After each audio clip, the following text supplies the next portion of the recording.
everybody, it's Lori again, and welcome back to my kitchen. It has been so long since I've been able to record a canning tutorial. As most of you all know, Roger has been battling mouth cancer. He is now through his radiation treatment, and he is in the recovery period. He's about 2 weeks out of radiation right now, and he is recovering. Recovery has been pretty rough. But I am not going to monopolize the video today because this is a canning tutorial, so I'm not going to monopolize the video today with a whole lot about that. I will probably record just a specific video about his health and his progress in the next day or two, and hopefully Roger will be able to make an appearance on camera also. But today what I would like to do is I would like to share with you just my own recipe and version of home canned chicken noodle soup base.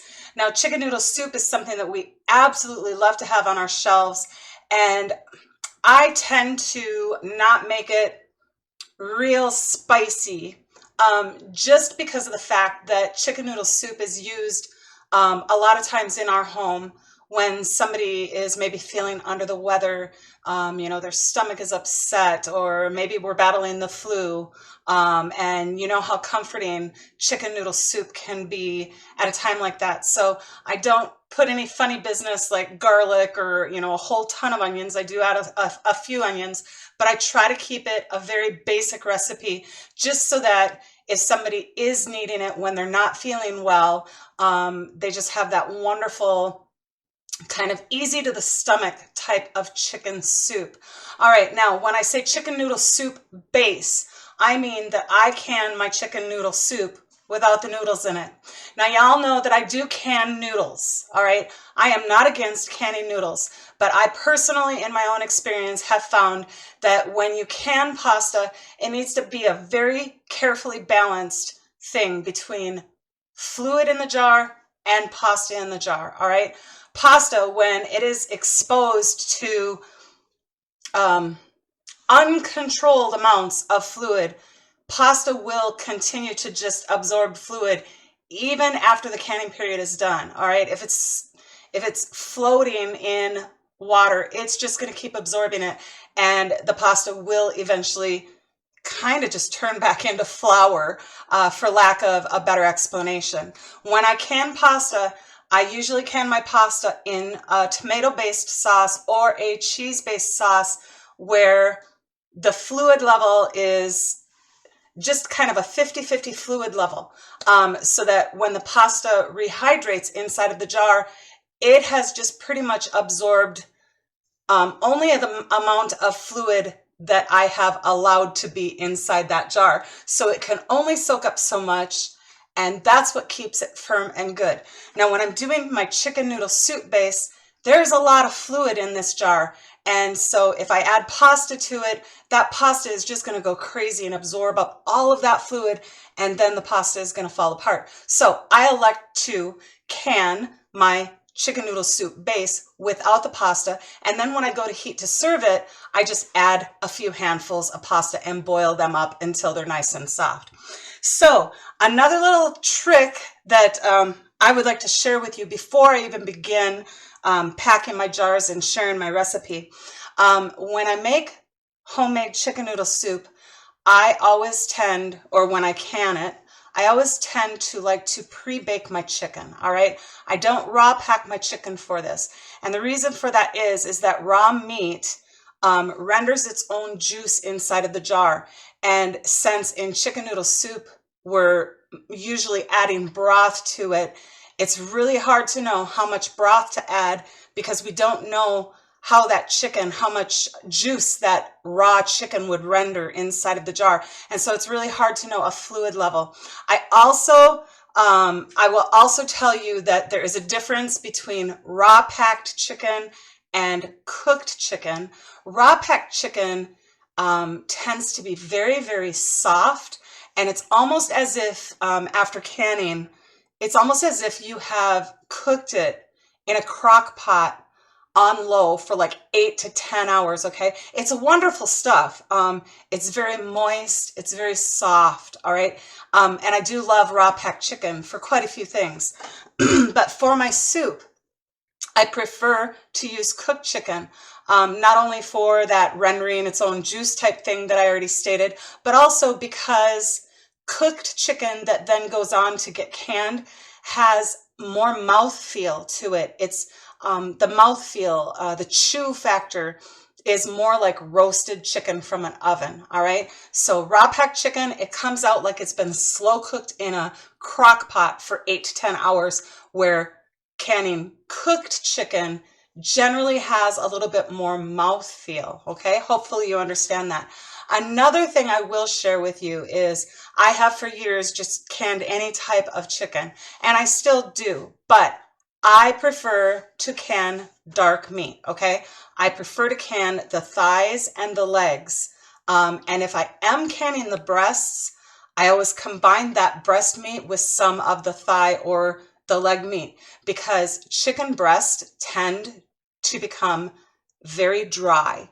They're very dry feeling in your mouth, all right? If you've bought store-bought canned chicken, I think you will know of the texture and the feel that I am talking. The reason why I combine my breast meat with the dark meat is that the dark meat tends to be a little bit more moist and has a little bit more fat content in it. And so combining those two things in a jar kind of helps to moisten up that chicken breast also. But the meat that I'm using today is just completely thighs and legs, okay? And I roasted them in the oven, and I saved all of the wonderful broth that cooked out of them. I did remove the skin just simply because I don't like that in my canning jars. You know, when you're canning chicken skin, it tends to get, for lack of a better word, it tends to get a little slimy feeling. All right. And I just really don't like that in my canning. So I do remove the skin, but I bake it when I'm roasting it in the oven. I leave that skin on there because I want all of that fat content and that moisture in my chicken. All right. But I just want to show you just a little trick that I've learned through the years. When I'm saving all of that wonderful chicken broth from my baking process, I very carefully pour it into a canning jar, and then I turn that canning jar upside down, all right? And I will show you exactly what I mean. I have stored this chicken broth. Now you can see this is completely jellied. This has so much good collagen in it, but it's completely jellied. And the reason why I do it this way is that if I had done it right side up, all of that fat is at the top of the jar when I go to remove my broth. And I found it's kind of hard to remove that fat out of the jar, off of the top of the broth. So this way, all the fat is on the bottom of the broth, and I can very easily scoop out all of this broth just with a rubber spatula, and all of that fat will remain in the bottom of the jar. So that's another fun little tip for you. All right, so what I'm going to do right now is I have all of my ingredients pretty much ready. I've diced my carrots and my celery, and my I've kind of cut up all of my cooked chicken also. But right now what I really need to do is I need to reliquify this broth. I need to bring my jellied broth, just warm it up a little bit so that it turns back into fluid, so that then I can use it in my canning application. So I'm just gonna pause at this point in time. I'm gonna get my homemade broth rewarmed in a pan, and then I will come back and share the recipe and how I fill all of my jars with these wonderful goodies for chicken noodle soup base.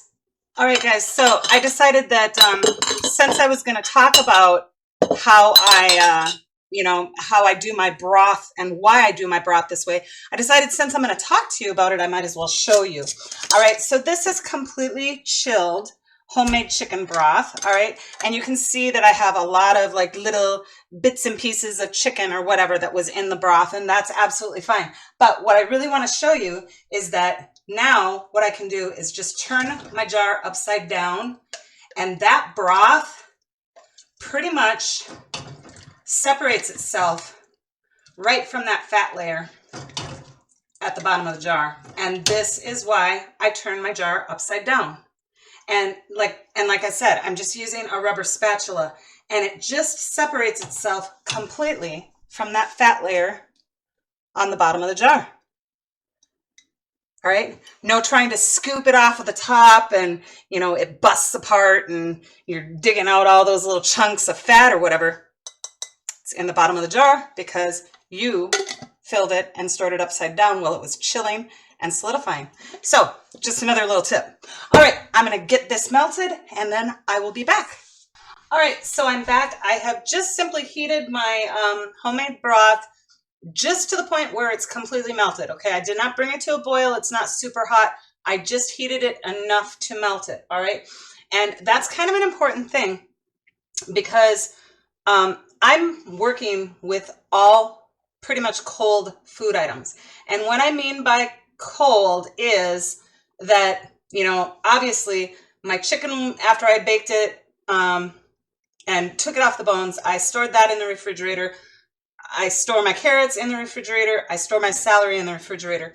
I have allowed these things to kind of come back down to room temperature, but if you have a boiling hot product, you can have enough of a temperature change on top of these cold items that you could have thermal shock. And also, then you really wouldn't know how to match your canner temperature to the temperature of your jars.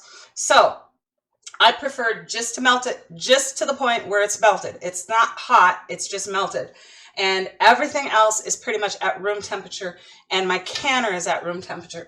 Now, I am going to pressure can these today, but you can also hot water bath this product, okay? You can hot water bath anything, you just need to do it for the appropriate times. But in my pressure canner, I have about 3 quarts of water. I'm using my Presto 23 today.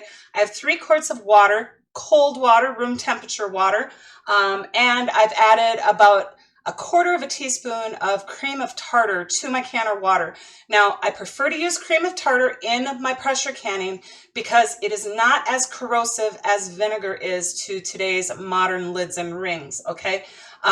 You know, it's a very common thing for people to add vinegar to their canner water, and what that does is that just kind of assists on keeping all of the hard water deposits off of your canning jars and making them look foggy and yucky and gross. And instead of adding vinegar, I add about 1/4 teaspoon of cream of tartar. It does just as good as vinegar, but it doesn't corrode the new modern day lids and rings. And the rings are notorious, you guys. If you pressure can and you have vinegar in your water, your rings just get so corroded so quickly. In the very first time of using them, that can happen. And that doesn't happen with the cream of tartar. Okay, so I'm just gonna get busy here. Oh, you guys, you know what? I forgot my canning funnel.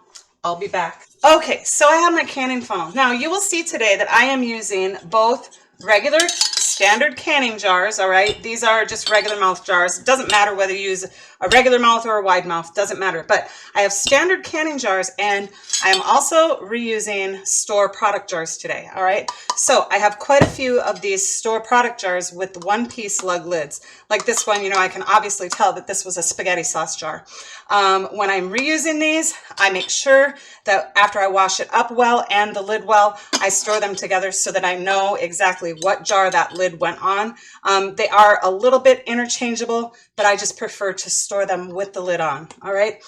Just so that they kind of stay together. But anyway, so I'm gonna pack both of these things. Now, the only measurements that I have to give you today would be my extra spices, which is going to be a little bit of fresh chopped onion, a little bit of dried parsley, and a little bit of this Knorr granulated chicken bouillon, all right? And to each jar, I'm going to add 1 teaspoon of the Knorr granulated bouillon. I'm going to add 1 tablespoon of the dried parsley, and I'll probably add about 1 tablespoon of the fresh chopped onions. Now, the rest of your ingredients are totally up to you and the amounts that you want to use, okay? But I personally think that chicken noodle soup needs a lot of celery and a lot of carrots in it. And so I just get busy adding my fresh chopped celery to each jar. And I am not afraid of celery. Celery does not intensify in flavor or taste when it's canned. So I give a really good portion in each one of my jars.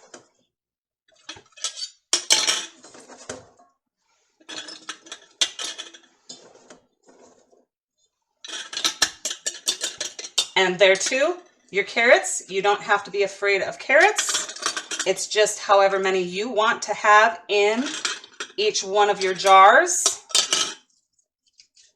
I'm going to use a couple of good handfuls per each quart. You can also do this in pint size, guys.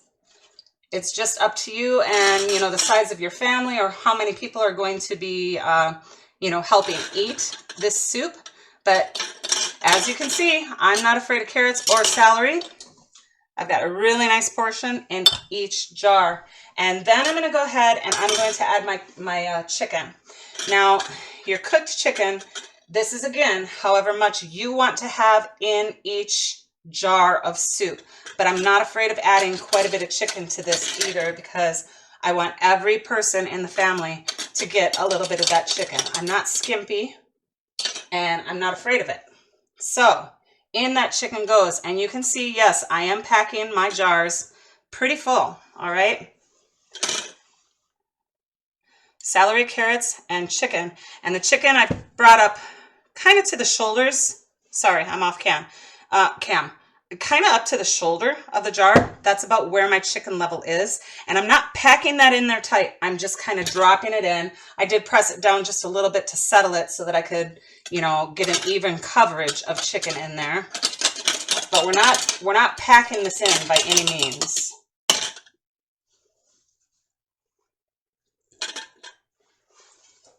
Hopefully you can still see me there.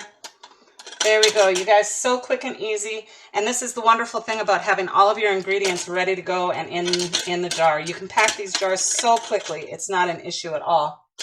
All right, so let's set these aside and get on to those product jars. Now, one of the issues with product jars is that your canning funnels, your standard canning funnels, do not fit in these small product jar mouths.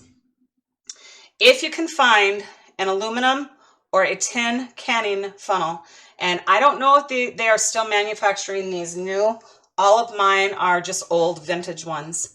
If you can find one of these tin or aluminum canning funnels, you can crimp the bottom, and you can see that it's crimped. You can crimp the bottom to make it smaller to fit into the neck of these product jars. My husband Roger has a video on how to do this. We will put the link in the description of this chicken noodle soup base so that you can see how this is done. But it shrinks the size of the funnel so that it fits right in those product jars. Just amazing. The man is so smart, I'm telling you. All right, so I'm just going to go ahead and I'm going to fill my product jars now. I am going to cut back a little bit just simply because, as you can see, my product jar, let me lift it up. My product jar isn't quite as large as a regular quart size jar. Now I am going to can these at quart times to accommodate my actual quart size jars, but I am going to cut back just a little bit on the amount of ingredients that I'm putting in, just so that we have, an equal mix to accommodate the size of jar that I'm putting it in.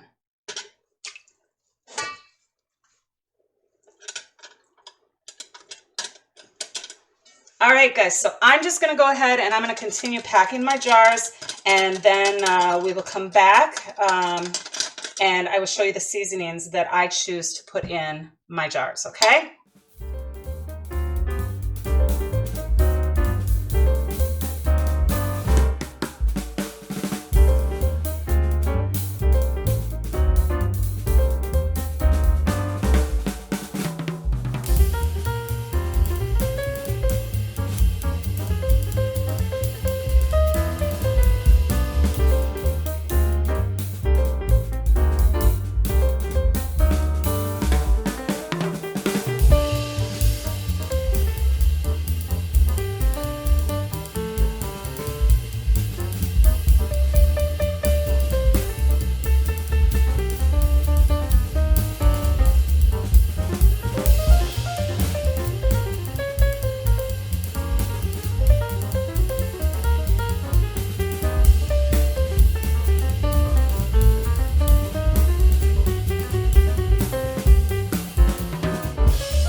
Okay, so at this, well, you know what? At this point in time, I need to show you how I do the herbs. My goodness, I'm getting ahead of myself. It's been a while since I've recorded, so excuse me and my bumbling around here today. All right, so to each jar, I generally add about 1 tablespoon of chopped onions. Now, this is optional. All of these herbs are optional. Even the carrots and the celery is optional, but I don't suggest skipping out on either the celery or the carrots, just simply because that's just a traditional ingredient in chicken noodle soup. So to my jars, I am opting to add 1 tablespoon of fresh chopped onion. Like I said, I don't like a whole lot of seasoning in this soup mix, just simply so that it stays kind of neutral in case somebody does have like an upset stomach. Okay. So not a whole lot of onion, but a little bit of onion going on there. And then I add 1 tablespoon of parsley. Now, parsley is one of those herbs that you never have to be afraid of. It's very neutral, very neutral tasting. It doesn't increase in flavor when you're using it in canning. And for this chicken soup base, I kind of really like that splash of green color in there. It just adds fun little bits of pretty green stuff. All right, so I'm just going to add 1 tablespoon of parsley to each one of my jars.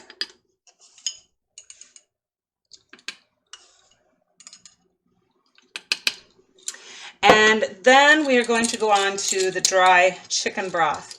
Now with the chicken broth, I like to use only about a teaspoon.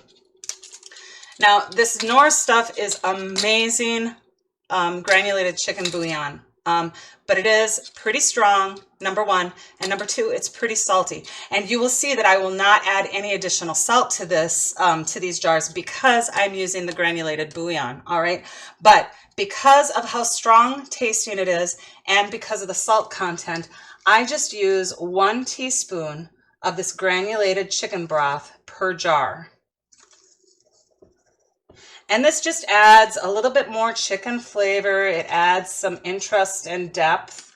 It just makes it really, really yummy. But you don't want to go overboard on this stuff. Like I said, this stuff is pretty concentrated. And this particular brand, this Knorr brand of granulated chicken broth, it's strong, but wonderful stuff. Okay, so that is literally all of the seasonings that I am going to put into my chicken noodle soup base. And you can just see even how pretty it is in the jar already. You've got that wonderful layer of all of that yummy celery and the layer of carrots, and then your pre-cooked chicken and all of your herbs on top. Now, I have a limited amount or supply of homemade broth today. And so what I'm going to do is I'm just going to equally distribute this throughout my jars, just simply because I'm not sure I'm going to have enough to completely fill my jars. But what you're going to do now is you're just going to cover the contents of your jar with the chicken broth. And I cover it a little bit less than what the actual ingredients headspace is, simply because your raw onions, your raw carrots, your raw celery, those are all going to render a little bit of juice on their own. And your chicken, you know, depending on how well you cook that chicken, your chicken might actually render out a little bit of its own juice also, even though it's pre-cooked. It might just release a little bit more. So what I'm doing right now is I'm just equally distributing this homemade broth, just so that every jar has a little bit of that goodness in it.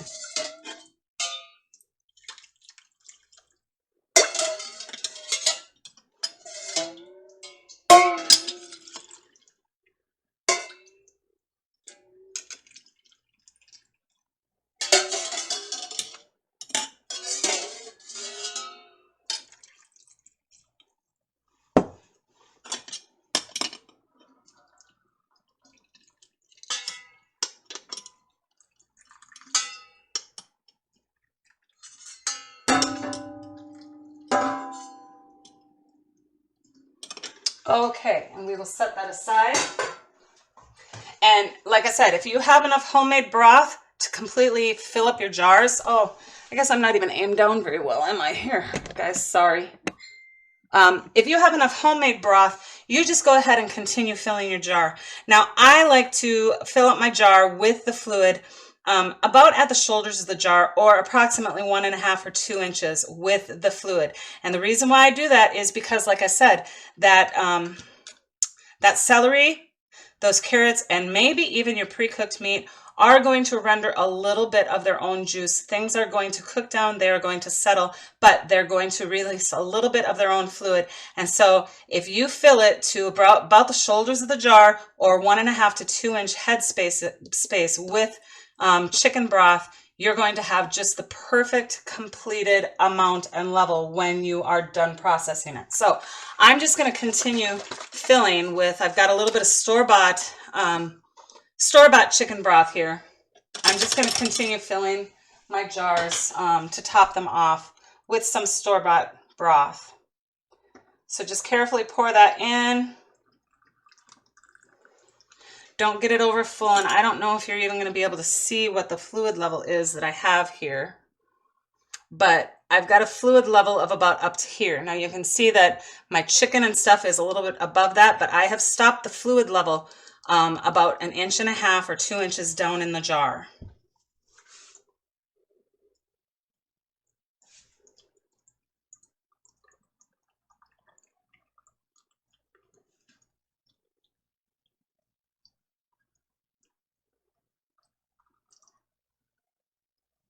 And I just watch them really carefully as I'm pouring that broth in, so that I can keep track of where that, that broth level is inside my jar.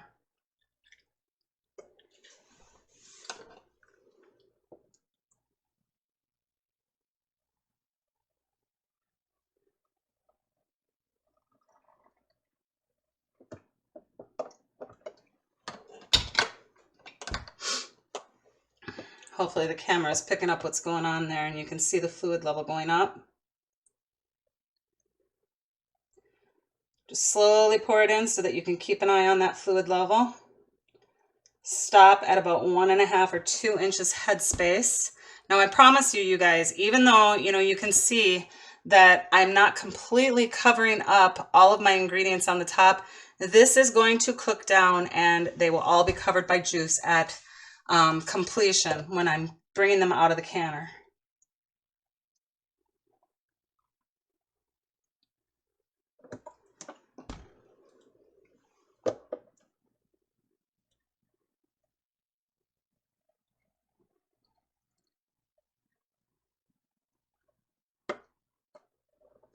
Perfect. One box of broth completed the entire project. All right, so just per the norm, we are going to take a clean washcloth and we are going to wipe the rims of our jars. Now with your product jars, you screw these lug lids on, just screw them on tight, okay? Until they don't go on any further. And then I am putting my room temperature jars into a room temperature canner, all right? This is not preheated at all. Wipe the rim, place the lid, and into the canner.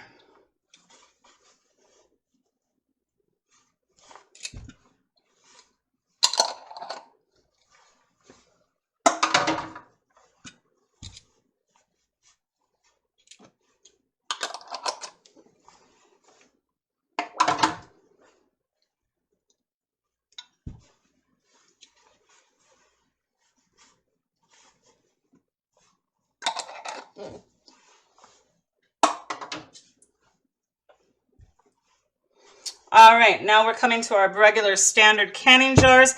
I am using my wonderful Superb canning lids today.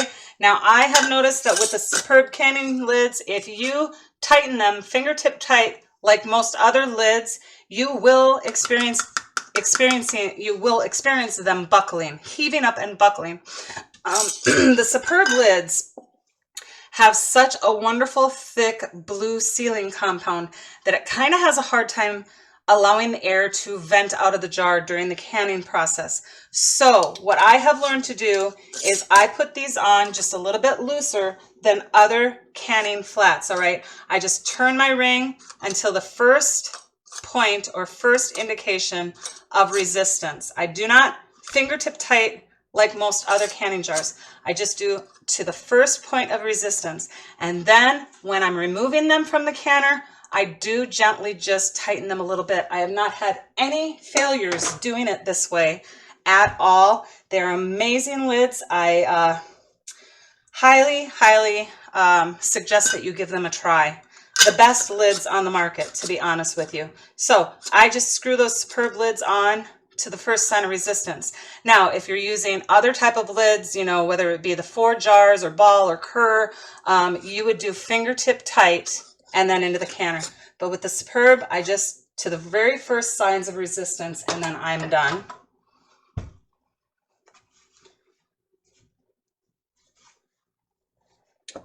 I'll let you in on another secret. These Superb lids that I am using today, actually, I've already used them. And so I am using them a second time. Now, Superb themselves do not endorse reusing their lids. They are a single time use lid. But I just want to show you guys, these are such good quality lids. I do reuse them 2, maybe 3 times, unless there's any damage to them or I can see that the sealing compound is getting a little overtaxed or whatever you want to say. But I am reusing my Superb lids. I've used these already once and just had to open some jars of food the other day for dinner and I washed them up well and I'm reusing them. All right, so into the canner it goes. I'll get you tilted up here and I'm going to get the lid placed on my Presto 23. Now, because my jars are so full, I'm going to use standard meat times for this, okay? Because I had quite a bit of meat in there. There is something called soup times, but the way that I packed my jars today with all of those yummy veggies and that meat, I am going to use standard meat times. Standard meat times would be PC, pints 75 or quarts 90. So I'm going to be doing 90 minutes for my quarts today. And if you would like to hot water bath either size jar, pint or a quart size jar, it would be hot water bath 3 hours. All right, so I am going to bring my canner up to a vent over low heat. I don't like to heat my canner quickly when I'm coming from a cold start because number 1, you can risk thermal shock. Number 2, it kind of boils up quickly and kind of overflows your jar. So the slower you can heat your canner, the better, medium or low heat. So I'm going to bring this to a vent. I'm going to vent for 10 minutes and then I'm going to place my appropriate weight for my altitude and we are going to pressure can these for 90 minutes. I will be back at that point in time to show you the absolutely beautiful results. All right, so I am back. I got through my 90-minute canning period and I allowed my jars to cool and seal. And I'm telling you guys, these Superb lids, if you have been canning for a long time, for decades, you remember back in, the 60s, 70s, 80s, 90s, that canning lids just really popped when they sealed. These Superb canning lids make the most amazing, audible, hearable pop. They're just fantastic, I'm telling you. And the same thing with these wonderful lug product jar lids. These things pop or snap or whatever you want to say when they go to seal. They're just like it almost makes you jump, like, whoa, it's really incredible. So I really encourage you to try reusing your product jars. Now, like you can see, this one is a Mazzaretta, and this was like a tomato sauce that was in here. I think if I remember right, this white lid jar, these were olives. And obviously I mentioned before that I could tell that this one was a spaghetti sauce jar. You guys, these things are just truly amazing.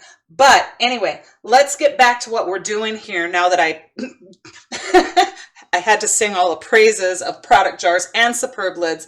Let's get back to this soup. And you can see, just as I said, if you remember right, I did not fill the fluid level all the way up and above all of the chicken that I had in this jar. And just like I said, do you see how these things have cooked down? They kind of shrank and everything is completely covered by the fluid.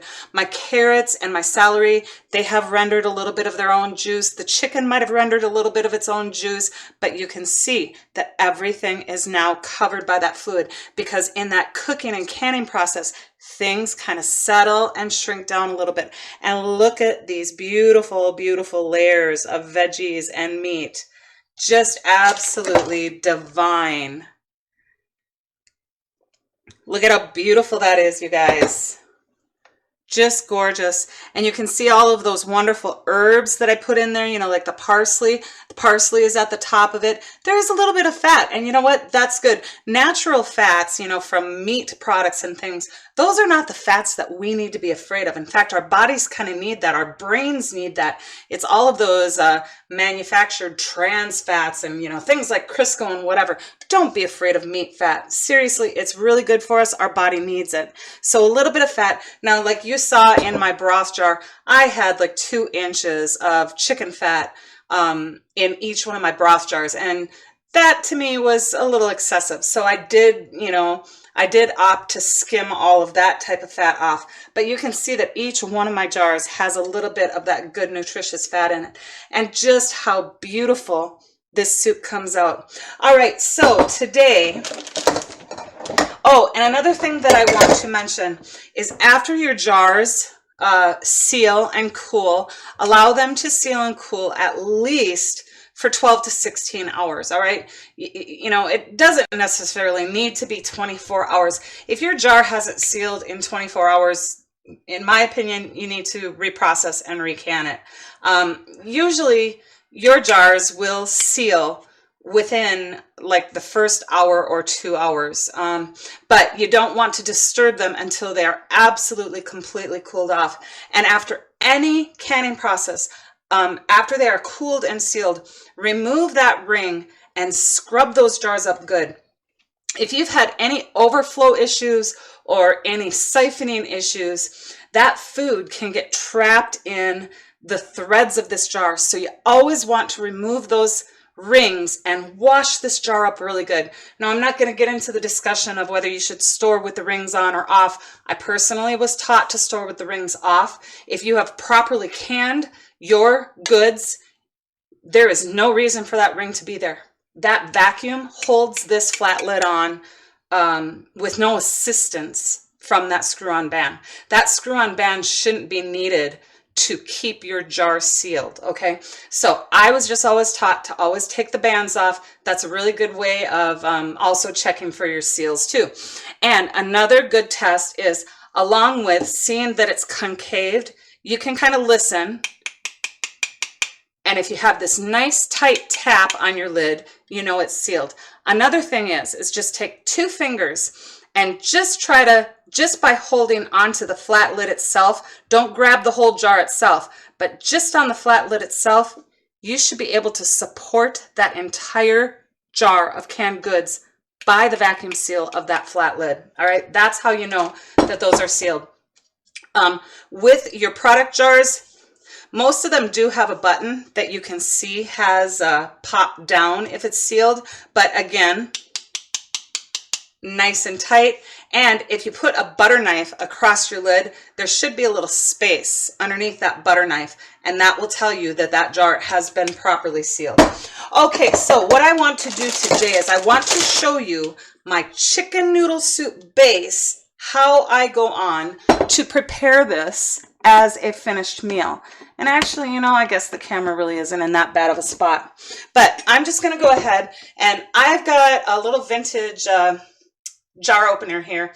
This is called Pry-A-Lid, and I have noticed that now the 4 Jars company has kind of brought these type of openers back. And they are newly producing this type of jar opener, and these are amazing. They cause absolutely no damage to your canning lids. A lot of us old-time canners have known about these pry lid openers for years and years. I suppose that I should probably aim down since I'm talking about it, but the way that you use these is you can tell that they're kind of angled, all right? And you would almost think that maybe you should use it this way, but on the angle here where it angles down, you actually want that down towards your jar. And the only thing that's going to pry this lid off is this little knob right back here at the bottom of the Y. And these things, like I said, are just amazing. They cause no damage so that you can reuse your lids. And as you know, I'm reusing my Superb lids today. This is a second time for these particular Superb flats. I have used them 3 and 4 times before. But what I do is I just look for a little ledge where I can feel with my thumb, and you just take that little knob at the bottom of the Y and just pry up. Wonderful. And absolutely no damage to that lid whatsoever. I can wash this up. I can reuse this again. All right, so what we are going to do now is, oh, that smells so good. My goodness, I wish there was smell-o-vision, you guys. So all I'm going to do is I'm going to go ahead and I'm going to dump the contents of my wonderful home canned chicken noodle soup base into a pan. Now, what I like to do, this is actually, you know, because I fill my jar so full of goodies, you know, my tons of celery, tons of carrots, tons of chicken. Because I filled my jar so full, there's not a whole lot of broth in here. I mean, there's plenty of broth in there. Hopefully you can see that. There's plenty of broth, but to me, a soup really means a lot of broth, all right? So what I like to do is I just like to, after emptying my contents, sorry, I think I bumped that just a little bit.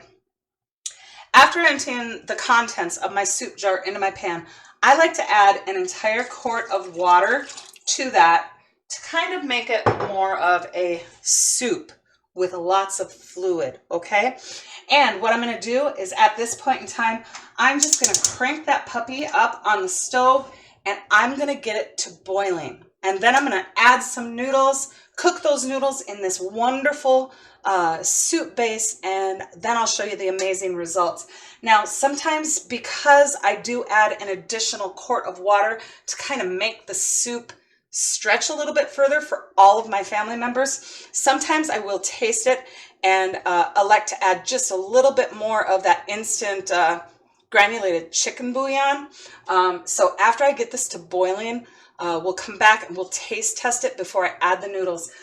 So we'll just bring this to boiling and then I will be back. All right, guys, so I have my soup to a rolling boil here, and this is about the time that I'm just going to take just a little taste of that broth, you know, because I added the additional water, and I'm just going to go ahead and taste that and make sure that I didn't dilute it too much with that additional quart of water that I added.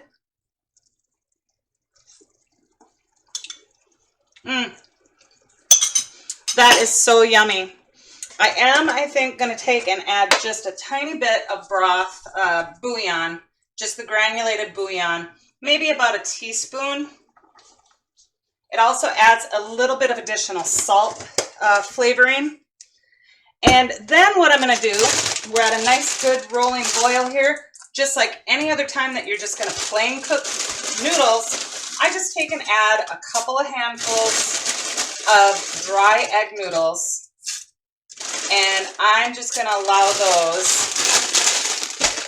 to boil and cook in that wonderful soup.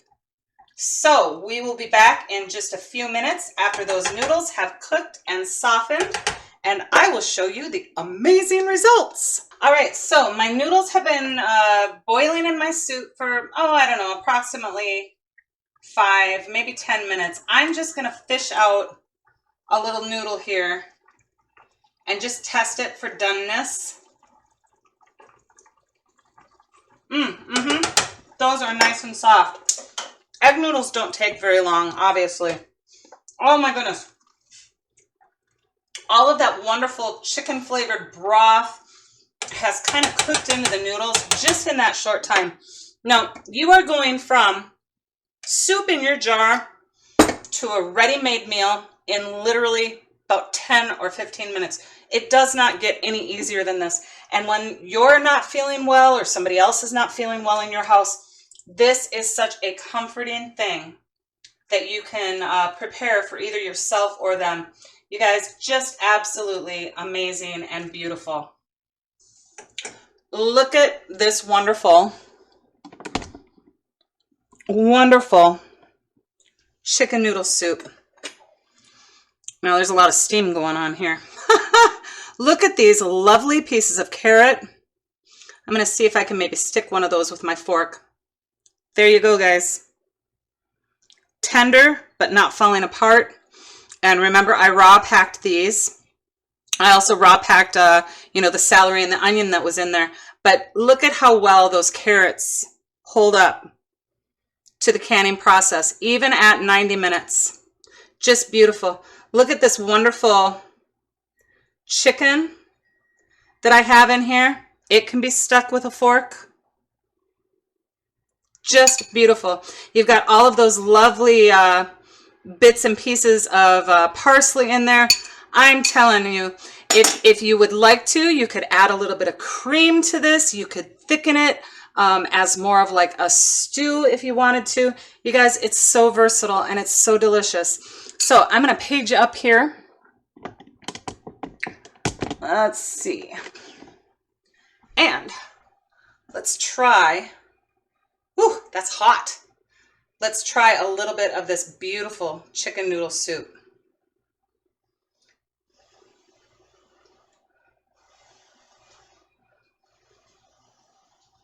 Try not to burn my mouth.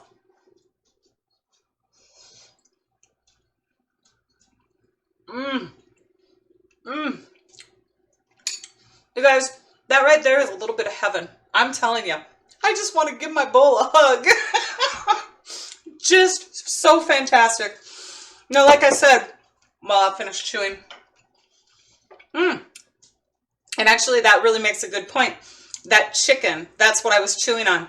That chicken, because it was pre-cooked before I canned it, it really has mouthfeel. You actually have to chew that chicken after the canning process. But anyway, let me rein in my excitement here. This is just so simple. Anybody can do it. I swear to you, you can do this. Super easy, super convenient. This is wonderful for anybody who is not feeling well. It's wonderful for just a quick meal at the end of a really long work day when you're out of energy and you don't feel like you can do anything healthy for your family, and you're tempted to call out for a pizza or tempted to pick up, fast food on your way home. You know that you have this wonderful hearty soup on your shelves at home. This is what I call convenience food at our house. All right, pop a top, heat it up, and you're done. All right, well, I hope that you enjoyed everything that I shared with you today. Thank you for joining me again in my kitchen. God bless you all, and happy canning, everybody.